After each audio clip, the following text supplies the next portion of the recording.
memperhatikan bahwa selama pemeriksaan di persidangan tidak terungkap adanya alasan pemaaf atau pembenar, maka kepada terdakwa harus dianggap sebagai orang yang mampu bertanggung jawab.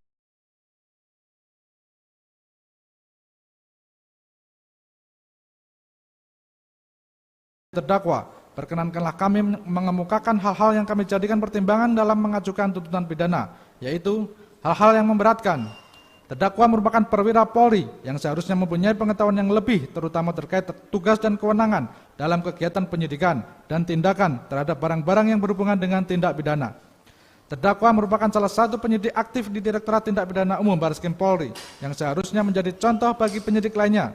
Namun malah terdakwa turut serta dalam perbuatan yang menyalahi ketentuan perundang-undangan dan mengakibatkan terganggunya sistem elektronik dan atau mengakibatkan sistem elektronik menjadi tidak bekerja sebagaimana mestinya. Hal-hal yang meringankan. Terdakwa pernah mengabdi kepada negara dan pernah berprestasi sebagai penerima penghargaan Adi Makayasa atau lulusan Akpol terbaik tahun 2010, sehingga diharapkan dapat memperbaiki perilakunya di kemudian hari. Terdakwa bersikap sopan selama dalam persidangan dan terdakwa masih muda serta mempunyai tanggungan keluarga. Berdasarkan uraian tersebut di atas, kami, penuntut umum dalam perkara ini, dengan memperhatikan ketentuan pasal 182 ayat 1 huruf A, pasal 22 ayat 4, pasal 193 dan ketentuan pasal 222 Undang-Undang Republik Indonesia nomor 8 tahun 1981 tentang hukum acara pidana, serta peraturan perundang-undangan yang bersangkutan. Dilanjutkan. Menuntut Majelis Hakim Pengadilan Negeri Jakarta Selatan yang memeriksa dan mengadili perkara ini memutuskan: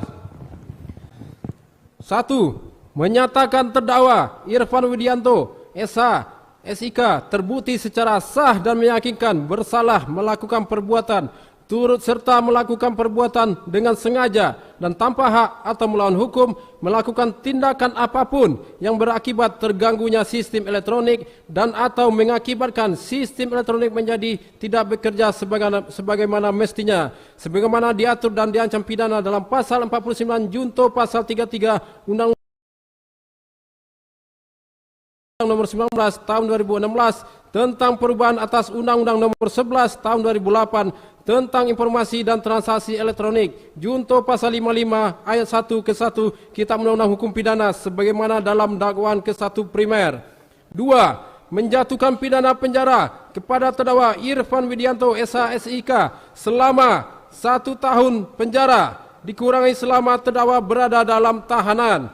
3. Menjatuhkan pidana denda kepada terdakwa Irfan Widianto, SH, SIK sebesar 10 juta rupiah subsidiar 3 bulan kurungan.